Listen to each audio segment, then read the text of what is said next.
Apologies that I was late, technical challenges on my end. But we're here now and it looks like we have a quorum present. So I'm going to call this meeting of the Boston Region Metropolitan Planning Organization Administration and Finance Committee to order. And I am grateful that everyone is here. Haral, do you mind doing sort of leading introductions and inviting people to tell us they're here so we can establish a quorum, please? I think Priyanka will be doing that. Thank you very much.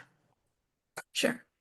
Dennis Giambetti, I'm sorry, Metro West Regional Collaborative. Sorry, just to pause from a perspective of procedure, let's just read the notice of non-discrimination first. I'm happy to read that. Sorry, thank you. No, you're fine, absolutely. You're invited to participate in our transportation planning process, regardless of your race, color, national origin, including limited English proficiency, religion, creed, gender, ancestry, ethnicity, disability, age, sex, sexual orientation, gender, identity or expression, veteran status or background. Please read the full notice of your rights and protections at www.bostonmpo.org/MPO_DISCRIMINATION.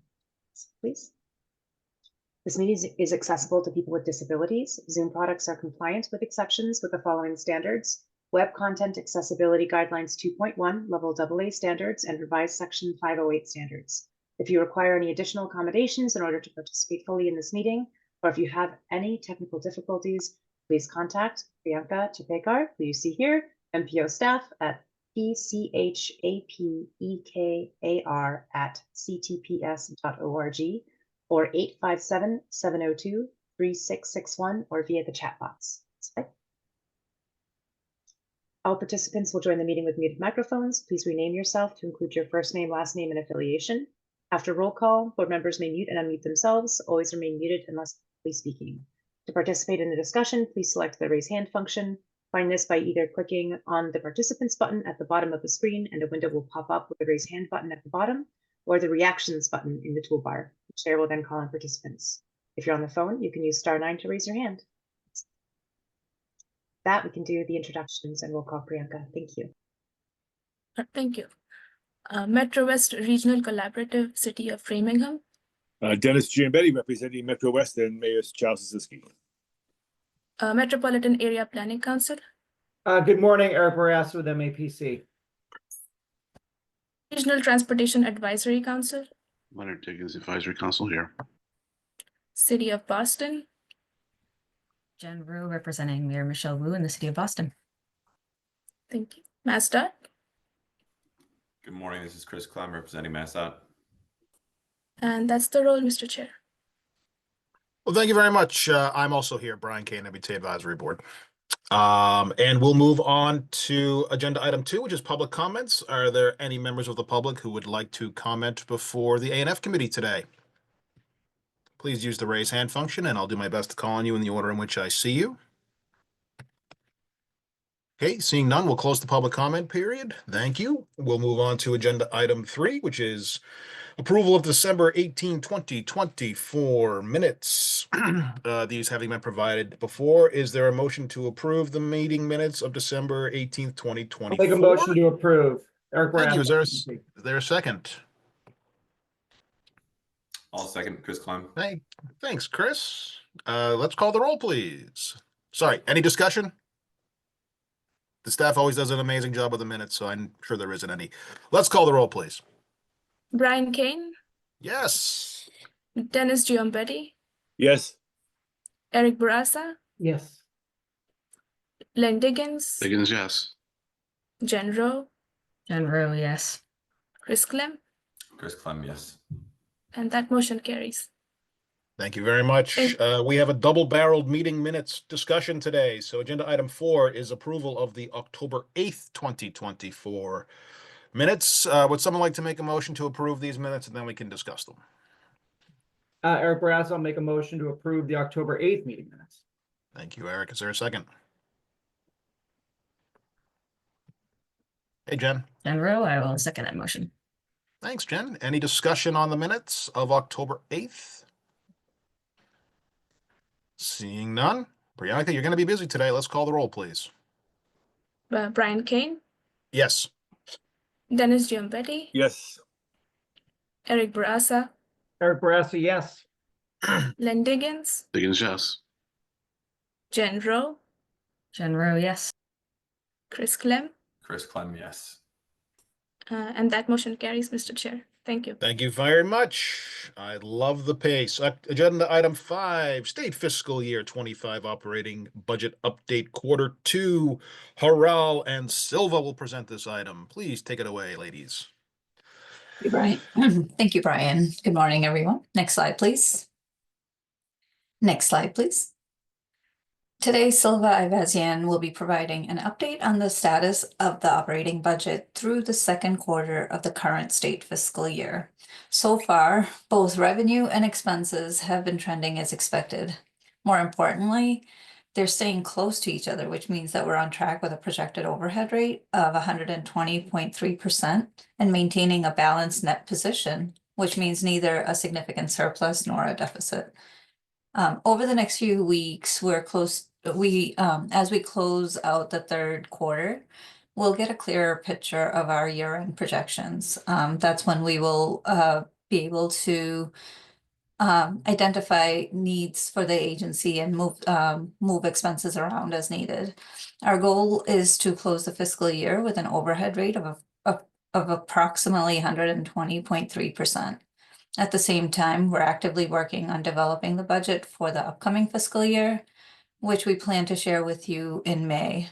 Our aim is to keep the overhead rate close to what it is this year. And with that, I'll hand it over to Silva, who will walk you through the revenue and expenses for this year. Silva? Yes, thank you, Raul. Good morning, everyone. Next slide, please. Thank you.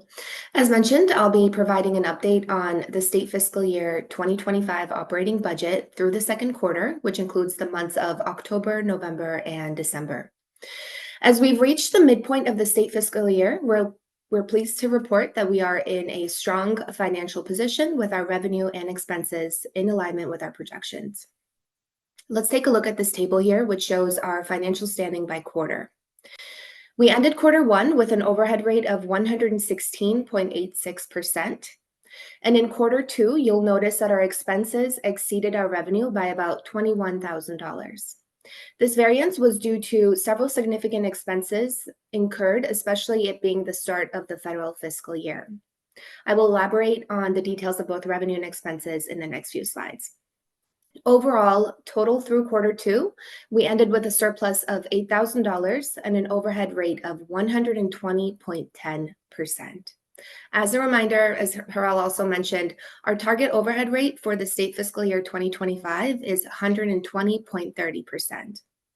So while our overhead rate was lower than projected in quarter 1 and higher than projected in quarter 2, these fluctuations balanced out, and we closed the quarter with a rate very close to our target of 120.30%, meaning we are in excellent financial standing relative to our projections. Next slide, please. Thank you. Let's take a closer look at our revenue performance through quarter 2. This graph here compares our projected revenue, represented by the blue bars, to our actual revenue, represented by the orange bars. As a note, the blue bars, our projected revenue, is based on straight line assumptions, meaning they expect consistent revenue recognition across the entire state fiscal year. Our revenue performance is broken down by funding source. We had projected $3.2 million through quarter 2 for the MPO and MassDOT directed PL category and have charged about $2.8 million. That's 89% of our target, which shows that we're spending these funds in line with our expectations. We came in about 50% of our target for the SPR contract, which can be expected as these funds are used as they're allocated. We exceeded our projections in the MassDOT other category, which reports on the MassDOT on-call multimodal project. We had projected $84,000 through quarter 2, but have charged $137,000. The major impact to this was that more work was requested outside of the original scope. Therefore, we secured additional funding, which resulted in an increase in our charges. We also exceeded in our MBTA category projections and charged 90% of target for the other category. As a reminder, the other category includes our Safe Streets for All grant, which supports the Vision Zero action plan, where charges really ramped up in Q2. In total, through Q2, revenue was projected at 4.4 million, and we charged about 4 million, reaching 90% of our target. Next slide, please. Thank you. Now, turning over to our expenses, we have 3 major expense categories, including admin, direct labor, and direct costs. Overall, our actual expenses were in line with our expectations for all 3 categories. Looking at the breakdown for our admin expenses, we had projected 2 million and charged 1.8 million. That's 92% of our target, which is in line for this time of year. Similarly, we charged 92% of our target for direct labor. We had projected 1.6 million and charged 1.5 million, which shows that there was consistent time spent on projects and contracts at the agency. We had projected 745,000 for our direct cost category, and we charged about 600,000, reaching 81% of our target. To elaborate on this category, we had a number of direct expenses in Q2, especially with the start of the federal fiscal year in October. A notable expense during this time included purchasing 6 new multi-count sensors, which supports our bicycle and pedestrian activities, which was supported by the MPO funds. We also saw an increase in our consultant-related work, primarily for the Safe Streets for All grant. Overall, we ended Q2 by reaching 90% of our target, which was in line with our revenue. So midway through the state fiscal year, our revenue and expenses are aligned, and we've maintained a strong financial standing. Next slide, please. Great. Thank you all for your attention, and we'll take any questions that you may have at this time. Silva, thanks very much. Any questions for Silva or Haral at this time? I guess my question is, and maybe I'll save this for the next item. Where are we on some of the bigger picture items? You know what? Let's wait. I'll ask that in the next section. So, 21,000 is pretty good. I mean, we're never going to be exactly at zero, so 21 grand out of all that money is really good. So I'm quite pleased. Okay. This was an update. We don't have to take any action on it. So unless there's any questions, we'll move on to agenda item 6, Executive Director's Goals Update. And we didn't get to have this last time, so very excited. Thanks, Brian. I know. I'm very sorry that I was not able to attend last time. The irony being I'm coming down with a cold again with my son's had all week, but I'm still here. I'm here this time. It hasn't hit me as hard as the last one. So again, I'm Tegan Tyke. I'm the executive director. I'm not sure we have any folks I don't know in the room, but just in case. And I like to talk with you. Well, we agree that I would talk to you sort of on a quarterly basis to talk about progress towards the goals I set as executive director. Since I wasn't able to attend the last ANF committee meeting, I do want to just remind us that at the time, there was a memo that was posted that had updates written out related to Q2 of the state fiscal year and progress towards those goals. And we did post a Q3 memo for this meeting. And then today's updates will really be a blend where appropriate between any updates in those 2 reports. But before I start, actually, let's go to the title slide at least. I think there's a next slide. And I only have to advance one more slide after I finish this. I just wanted to give a little bit of context for where we are in this Q3. And this is always a pretty intense work quarter for us. Not that work isn't going on intensely all throughout the year, but in February, March, and April, even though it's not quite exactly the quarter, we do a lot of work, really the bulk of the work in terms of the development of our annual work plan, which is the UPWP, and the 5-year rolling capital plan, which is the Transportation Improvement Program. And that just takes a lot of work from leadership team engagement through, many, many staff across the organization. And then we also are developing our operating budget at this time, which this group will see discussed at the next meeting. So it's just a very busy time where everybody's efforts are pulled into these kind of core ongoing required annual work that we do together. But in addition to that, as I'm sure you all have also been thinking about, this year has been pretty tricky in the sense that over the last 2 months, we've been navigating some uncertainty, which is always present when a new administration comes into office. But this particular transition has been really laden with the release of executive orders, memos, follow-up communications, and more information on those items that have implications for how our federal partners work, but also any agency really that receives federal funding does our work. And the MPO is certainly one of those organizations. So probably like many of you, a good chunk of my own energy and the energy of the leadership team has also been diverted from potential ongoing strategic items to really thinking about how to manage the uncertainty that we are facing and sort of the evolving information as it's changing on a pretty constant basis. So we have had a lot of effort put into these things I've mentioned already in this introduction, and that does constrain our capacity in some unanticipated ways, perhaps relative to the goals and the progress that we're making. And we've had to reassess some of the work that we've been doing, but in general, I would say progress is stable overall, with a few things I'll highlight as I talk through the updates. So with that context, let's go to the next slide, please. Thanks. So the first 6 slides of this, it sounds like a lot, but I promise it won't be. It's they're somewhat they're repetitive from prior meetings, just to remind you of the process for reviewing the executive director on an annual basis and the goals that were set for this year. So I'll just very quickly run through them. Each year, my review happens in June with the MPO chair, the vice chair, and the chair of the A&F committee, Brian Kane, who we have here today. And when I do that review, I set goals for the agency. And this is the first year that we've really gone through regular quarterly updates throughout the year. So I've now been working towards these goals for 9 months. And this is your 3rd quarter update. Next slide, please.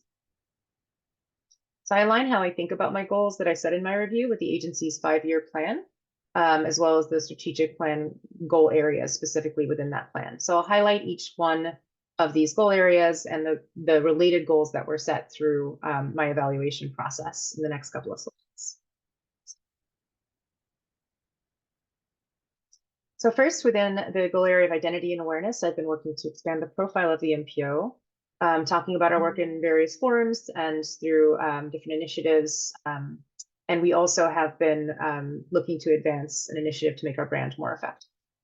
And second, within the programs and services, I've been describing a goal throughout these months to shift the culture of the agency from kind of a primary focus on our single year work planning, which was what we are required to do as an agency in the development of our UPWP, our annual work program that's federally required, but really trying to bridge that into a multi-year planning exercise that everybody does at the organization to help bridge the gap between our short-term work and our longer-term goals established in our long-range plan. Next slide, please. In the area of governance, my goals have been to embed the operations plan into our ongoing work and to expand learning opportunities for board members. And then fourth, under organizational structure staffing, my goals have been to refresh our compensation plan, which was established now about three or 4 years ago, and is updated in smaller ways each year, but required a bigger refresh, as well as pursue office moving or renovations. And then next slide, please. In the area of diversity, equity, and inclusion, I had aimed to fund a significant initiative that was to be proposed by our new working group, the agency. And then finally, in funding and operations, my goal has been to set up a fiduciary agent agreement, operate with neither a surplus or a deficit, which you've just heard about from Heral and Silva. We've been doing very well on, and then also bringing in new revenue sources and working and building relationships with potential workers. So what has been happening and what has changed? Next slide, please. So in the first category, in identity and awareness, we have unfortunately had to reassess the feasibility of carrying out an identity and branding exercise in SFY 2025. This is something I've been really excited about, as I think it'll really strengthen and simplify our ability to talk about who we are as an organization and what we do, making our chances to sort of engage members of the public and other stakeholders more effectively. But our ability to carry out this particular exercise has been affected by the fiscal uncertainty we've been facing, as well as some of the leadership capacity constraints that we've also been facing. So even though the engagement of the consultant was to be funded through deobligated PL funds, which have already been sort of agreed upon, it still takes a lot of participation and effort from the leadership team, not only, and also other staff, not only to carry out the exercise with the consultants, which is not funded through the PL funds, the deobligated, but also to really implement the results of that exercise after the consultation is complete. So we have done an RFQ for this effort, and we decided to take a pause on releasing that, and we can repurpose that RFP at a later date. Also, in the area of the second bullet here, one thing I do want to emphasize, we've talked about it a little bit less in this forum, but still really important, I think, for this category, is another deobligated funded effort to overhaul our website. So this is still, we are able to move forward with this, and it will be a big improvement for the appearance of our function of our website, which is also an improvement for the way that one of the primary ways that we can engage kind of the public at large. It's also an important resource for staff and board members as well. The website, just as background, has evolved over quite some time, and it hasn't been fully reassessed as long as I'm aware. And so this will be a really significant and important both effort and impact to how we are presented publicly as an organization, and also how we can convey our tools and other things that the public finds value in access. So at this time, we are reviewing the responses to an RFQ that we already have in hand, and we expect to complete the work by the end of the federal fiscal year. We've also been making, in the areas of programs and services, we have been making really significant progress and a real shift in how we're doing our work planning. We had authors submit 13 different multi-year plans of related to MPO work in the latter part of this past calendar year, 2024. And the leadership team, directors, and the executive leadership has all taken a look and reviewed and discussed what those authors have wrote in those multi-year plans for their work, as well as with the authors themselves, as well as their managers. And we've been looking at things like consistency between these multi-year plans, opportunities for collaboration, the feasibility with the existing resources, and where there might be redundancy. So in the near term, what we've been able to do is give specific feedback to be incorporated into the write-ups for the annual work for this federal fiscal year 2026. So creating this link between the multi-year thinking and what we're writing up for our annual work for the UPWP. And just to talk about the limited resources there, we are looking at relatively flat funding in our PL funding. And so we are not in a time of growth in our programmatic and other work at the agency, but we are working to sort of maximize what we can accomplish within those limited resources.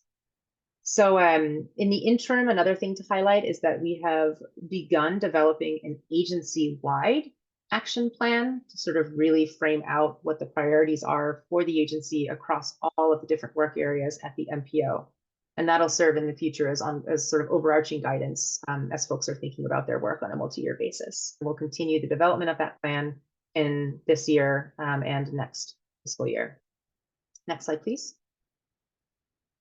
In the area of governance, our work is continuing. We have been implementing our operations plan through board engagement and committee engagement. One of the most notable edits to the operations plan was to incorporate quarterly project readiness updates, which is a significant collaboration between MassDOT and MPO staff. And the first one of those was delivered this past December, and the second of which is covered by the broader MassDOT readiness days in February, and we have the third of the year scheduled for May. So we're very happy that those have been moving forward, and we think that they're providing valuable insight, not only for staff, but for board members. In the areas of organizational structure and staffing, our work is continuing on the fuller refresh of the compensation plan.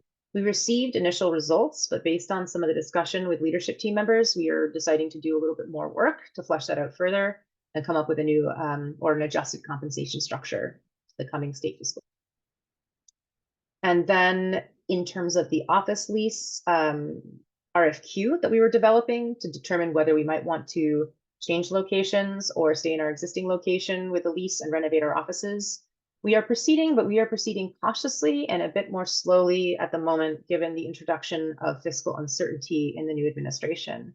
And when I talk about fiscal uncertainty here, I'm really talking in particular about the flat expected PL funding, which isn't necessarily new for this administration, but also the revenue impacts of the potential cancellation of the discretionary grants that we've been awarded. which help to offset our expenses and keep our overhead rate at a reasonable, at the level that we project. So we are moving ahead with that, but we're taking that a little bit more slowly, but we're almost there with an RFQ that can go out, and we'll take a bit of a conservative approach in looking at what options that we can get in through that RFQ. Next slide, please. These are our last two. DEI work, diversity, equity, and inclusion work, is advancing at the organization. Over the last number of months, YW Boston has completed an initial diagnostic to help us understand the state of DEI at the agency, and also recommend boards in terms at a high level in terms of how we can approach our DEI work. So the leadership team received those results and shared them with our DEIA, the A is for accessibility, working group, as well as staff as a whole. And the DEIA working group is currently working with leadership team members to develop a scope of work for a deeper organization-wide assessment based on that initial diagnostic, which is funded by an already committed $35K of de-obligated PL funds. And going forward, we'll have to reassess what can be supported in the context of the new administration. Brian, was that applause or a hand up? I'm sorry, I think I missed it. Okay, applause. Thank you. No, thank you. We're very pleased for the ongoing work. And then very lastly, in funding and operations, we were focusing on still developing the fiduciary agent agreement. It has been a long process because it is very complex to talk about these roles between MEPC and staff at the MPO. But we have a full appendix that describes the work going on in the areas of finance, human resources, legal, and procurement efforts, and sort of defining the general roles of the agencies through that fiduciary agent agreement. We still have some steps to go in terms of full review by both leadership teams, and then going through any negotiations needed on the core agreement. And then, of course, steps after that include getting buy-in from the full board, the chair, and then the full board. But we are working towards that as well. Again, a bit slowly, step by step, but we are getting there. So with that, next slide, please. I'd be happy to stop there and answer any questions you might have.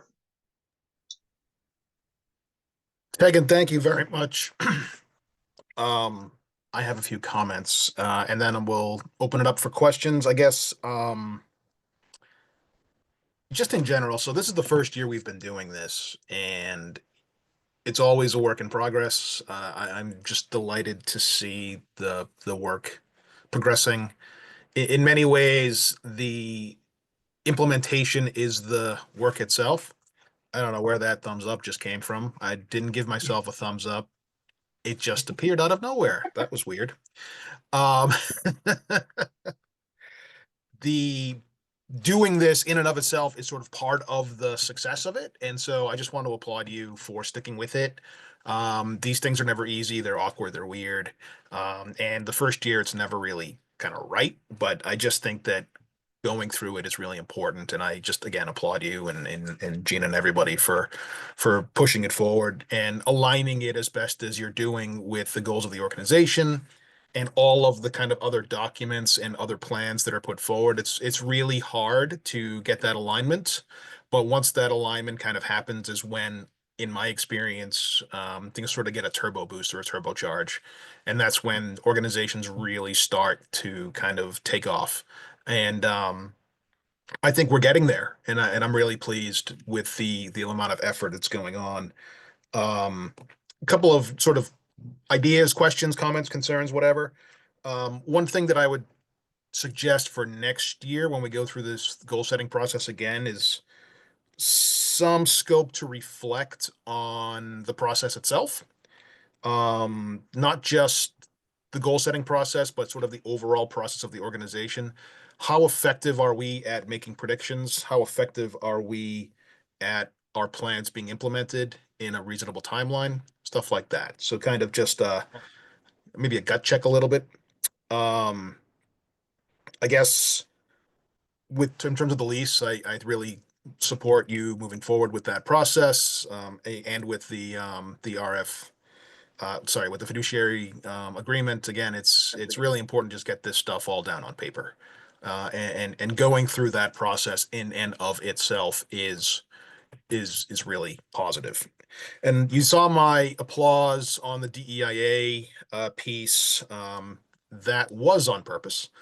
And again, I know it's really tough right now, but I just think it's important for us stick to our core values, and I know this is a core value for the organization and for you and for us, and I just think it's important that we continue to be who we are here in the Commonwealth, and we know that is important and that is a core value. So I just encourage you to stick with it. Overall, I just really grateful to you for going through these processes with us, and thank you for leading the organization as well as you're leading it. So with that, I'll stop talking and ask Len to speak. Thank you, Mr. Chair. And I have a request. Could we maybe drop that slide so that we can see everyone, and I can see people roll their eyes when I ask questions or make comments, since it's just the discussion questions. But if you want to keep it, that's fine. I'll just Sure. I'll just say to Brian's comment, yeah, I mean, I agree completely, and it's not that DEI makes us feel good, is that it's been proven that it works. I mean, organizations are better, stronger, more resilient, when you have more diversity, and that diversity kind of brings along with it the need to be equitable and almost by definition inclusive. So yeah, I applaud that, and I'll have a question about that a little bit later. But my first question, is so the multi-year plan in general, how long are these multi-year plans? So they are in the 3 to 5 year time frame. Okay. So what we're asking folks to do is to look out about 5 years, but there's some decreasing clarity, obviously, in the outer couple. Right. Yeah, that's good because it kind of syncs up with the tip too, Ian. And what's kind of good, is that I kind of like the notion of having a framework that you get from the multi-year plan, and then things fit into that framework. And my only suggestion, and I do this hesitatingly because on the select board, we set policy. We have to be careful about what we tell the town manager to do, because the town manager kind of executes things. So in that respect, I'm a little careful about telling you what to do. So I just put it out there as an idea, on that you just create some capacity for new initiatives. So sometimes as we plan out further in the future and try to have a framework into which we integrate things, it can be hard for completely new initiatives to find a home. So in fact, sometimes you might have to kind of build that in, saying we'll keep this block aside for new initiatives and encourage staff to come up with new initiatives. So you mentioned the capacity issue with respect to branding, rebranding, but you said that one of the capacity issues was leadership. So funding was one, but leadership is the other. So what's the source of that constraint? Like, what's the cause of that constraint? Yeah. So we, in addition to all of the things that we are trying to accomplish within our normal goals, the kind of goes back to what I was saying in the introduction, where I think a lot of leadership capacity at a lot of organizations is being really sucked up into how to run scenarios and figure out how to navigate the uncertainty that we're facing. That takes a lot of time and effort.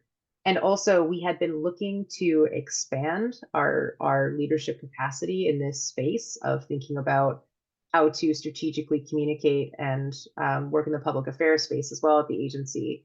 And that is in addition to our overhead rate, if we were to add in that capacity as well. And right now, we are not at a space where we have kind of the additional revenue to help offset those overhead expenses. Oh, gotcha. And so the last question in regards to the diagnostic that was done by YW, to the extent that could be made available, I'm interested in seeing what they had to say, more so from what I can learn from it, as applies to organizations with which I work. But also, I think it'd be good to figure out how we might be able to apply this to the board itself, because this work is really geared towards staff, and CTPS, but there might be some lessons that we can learn, that we can apply, to the board, or at least the various municipalities on the board can maybe use in order to see what we can do to increase diversity on on the board. I mean, and I'll say with that, I mean, and I'll say repeatedly, I mean, even though the board may on the surface lack diversity, I mean, I find that the board is extremely committed, I mean, to making, you know, our transportation system in the region equitable, you know, and that's the key. So I'm not concerned about how the board orients itself, but to the extent that, you know, there are things we can learn that could, you know, make people more aware and more willing to participate, you know, in the process. Whether it's on the board itself or by the way they interact with the board, that'd be great. So that's it. Thank you. It's fine. Thanks a lot, Len. Jen, go ahead, please. Thank you. I just wanted to, I guess, appreciate the kind of transparency in the around having to make some decisions around what not to move forward with given changes in uncertainty. I think it's hard to put something down when there's a lot of thought and effort and that's gone into it. But I certainly recognize that you know, the need to kind of make sure that I think that the most valuable thing is staff and like making that makes everything that this that the MPO does possible. And so I think kind of making sure that the that folks are able to tackle what they need to, and even if that means putting something on hold is important. I guess the one kind of question I had in terms of you know, hearing about the flat funding is like I think one of the things I've been so excited to see in the past few years has been MPO staff able to hire new folks, retain folks, and so I just wanted to kind of ask about if like I heard you talk about the compensation plan, like is like what your strategies or thoughts are going into trying to maintain what the excellent group of individuals who are doing all this work in the spirit of concern. Yeah, absolutely. There's a lot probably to sort of answer that question. On the compensation side, what I'll say first is that I want to be clear that while funding is flat-ish, I'd say maybe like a 1% increase in those formula funds, which are our most reliable source of income. We are still planning on doing salary adjustments for our staff this year. And not that compensation is the only reason why we can recruit or have people stay, but it is an important one. We will make those adjustments and we are planning to continue to recruit for more staff. Our assumptions of the number of staff that we can have with that formula funding is still higher than where we are at this moment. So we are not as ambitious about recruiting as we were a few months ago when we were thinking about the needs related to some of the discretionary grants, which were to last us years in terms of funding. But we still have the ability to recruit for some of the key open positions, and some of those positions are out right now. So for example, we're still recruiting a transportation planner with a focus on environmental planning. And we've had a gap in that space for a few months, so we're looking to fill that. We are also continually working with MAPC as the fiduciary agent on expanding the types of benefits that we are able to offer our employees. So for example, in the past number of months, we've been able to add to paid FMLA time, things like that we think have a significant positive impact on. I think we've needed to come up to some of the best practices as well, but it's definitely been an improvement in terms of where we were before. We've also been doing a lot of internal work, and actually, you know, Jean and others might be able to talk to this a little bit more, but we've been really focusing on how we onboard our employees and try to really engage them in an effective and meaningful way as they're onboarding into the agency, and then continue to offer them professional development and other opportunities to continue to grow while they're with the agency as well. So I think that's just a highlight of the few areas, and none of those are decreasing or dropping with some of the constraints that we're seeing. We're continuing that work. It may be that, you know, really expensive advancements in benefits might have to be we have to be a little more conservative about how we approach those in the coming year. But we are continually talking about those kinds of improvements. so much. That's really heartening to hear. Happy to answer any more specific questions. I just want to give you kind of an overview, but I'm always happy if you're interested further in what we do in any of those areas. I will say we're also maintaining a flat professional development budget, and that's really important to me. That's something that we've grown over the last number of years significantly. And it is, of course, we have trade-offs in terms of if we use funds in one place, we might not be able to use them in another. But I think professional development for our employees is absolutely essential. And it's also essential for getting the work of the MPO out there more so that we're able to sort of help share what we've been able to accomplish and learn from others who are accomplishing similar things. Well, Tegan, I'm pretty sure I speak for the entire committee when I say we support that. And the greatest asset that CTPS has is its staff and the knowledge and the expertise and the education and all the stuff that it brings to the table. So we will support you. If you need us to make more noise, say the word. Any additional questions for Tegan? Okay, seeing none, we'll move on to member items. Anybody have a member item? I have one. I just wanted to briefly, wait a second. Can we, let's see, let's see. I want to share my screen. How do I share my screen? Can someone let me share my screen, please? Because I saw something really cool. Here we go. Replace card share. Okay, this is just kind of fun. So everybody see what's on the screen? So this is, everybody see this? Okay, so this is the Regina Villa website. They do a lot of public stuff. And I just want to note the transportation royalty in this photograph. We have Fred Salvucci right here. We have Eric Barassa back here. See, there's Eric right there. I think that's me over here, but I can't tell, luckily. And Tegan Tyke right there in the foreground. So clearly, I don't remember what this meeting was. I don't remember when it was, but It was a lot of us Focus were at this 40. meeting. It was Sorry? Focus 40. It was Focus 40. And I also want to say that I saw this and I talked to Regina Villa about it. It also was the meeting where while CTPS was not, I think, like consultants necessarily on the work, I think CTPS helped provide the equipment that allowed for some of the engagement process of like voting or something like that during the meeting. So it was also a CTPS staff supported Regina Villa Focus 40 initiative. That's what I think it was. Wow, brava. And there's Louise Baxter right here.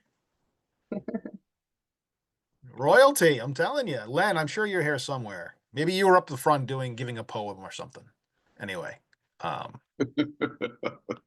Oh, you kicked me out for poking you or something.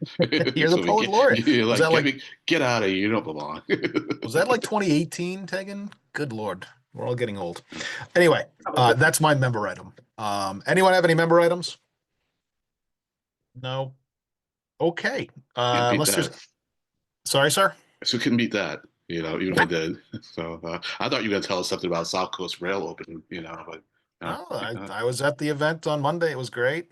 No, the reason I bring that up is so Regina Villa has also moved into 20 Park Plaza where my office is. So I was talking with Reagan Checchio, the new CEO, and happened to just look on their website and saw all those people there. So, which this also just proves that many of us have been doing this for far too long.